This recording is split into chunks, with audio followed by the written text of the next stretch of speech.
కేశవ ఇంట్లో వాళ్ళందరితోటి కూడా ఎమోషనల్‌గా ఇలా అంటూ ఉంటాడు. అమ్మ ఉంటే ఇలానే ఉండేదేమోనని సంతోషంగా తల వంచాం.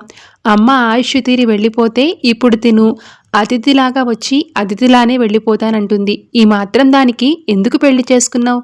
కొద్ది కాలం మాత్రమే కాపురం చేసి పంపించాలని ఎందుకు అనుకున్నావు?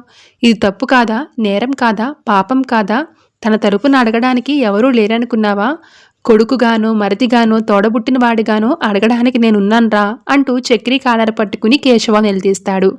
కేశవ, నీకేం తెలియదురా, వదిలేయ్ అని చక్రి అంటుంటే, ఎందుకు తెలియదు? మాతో ఒక్క మాట కూడా చెప్పకుండా పెళ్లి చేసుకుని వచ్చావు. మేమంతా ఉండి కూడా సంతోషపడతామని తెలిసి కూడా దొంగ పెళ్లి చేసుకుని వచ్చావు.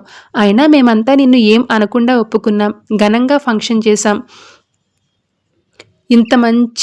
ఇంతమంది సంతోషాన్ని పాడు చేసే హక్కు నీకెవరిచ్చారంటూ కేశవ చక్రిపై ఫైర్ అవుతాడు. ఇక ఏం జరుగుతుందో అర్థం కాక కన్నా ఎమోషనల్ అవుతాడు. వదినా, నువ్వైనా నిజం చెప్పు వదినా. మమ్మల్ని వదిలిపెట్టి వెళ్ళిపోవాలని చూస్తున్నారా? అన్నయ్య అన్ని అబద్ధాలే చెప్పారని కోపమొచ్చి వెళ్ళిపోతున్నారా? అన్నయ్యని క్షమించలేరా? ఎప్పటికీ మాతో పాటే ఉండిపోలేరా? కావాలంటే మేము పొద్దెక్కే వరకు పడుకోకుండా చీకటితోనే లేస్తాం. పనులన్నీ పెద్దన్నయ్యకే చెప్పకుండా తలా ఒక పని చేస్తాం. ఇల్లు శుభ్రంగా పెడతాం.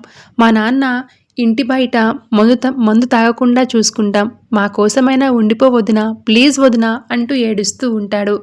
పెద్ది, నా కోసం మీరంతా బాధపడుతున్నారు. ఆ తమ్ముడు గొడవ పడుతున్నాడు. ఈ తమ్ముడు ఏడుస్తున్నారు. చక్రి ఎటూ మాట్లాడలేక నలిగిపోతున్నాడు. మీరన్నీ తెలిసినా కూడా పరిస్థితిని అర్థం చేసుకుని నోరు విప్పలేకపోతున్నారు. నేనైనా నిజం చెప్పాల్సిన పరిస్థితి వచ్చింది. చెప్పేస్తాను పెద్ది అంటుంది మహా. అమ్మా, మంచికి చెడుకి తప్పుకి ఒప్పుకి మధ్య సరిహద్దులన్నీ తెలుసు నీకు.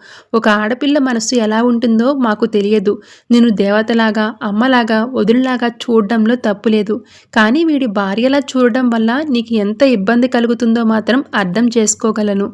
ఈరోజు ఆ సరిహద్దు రేఖ చెరిపేయాల్సిన సందర్భం వచ్చిందమ్మా. ఆ నిజాన్ని చెప్పడమే మంచిది అని మాధవ అంటూ ఉంటాడు. దాంతో చక్రి ఒక్కసారిగా షాక్ అవుతాడు. Thanks for watching.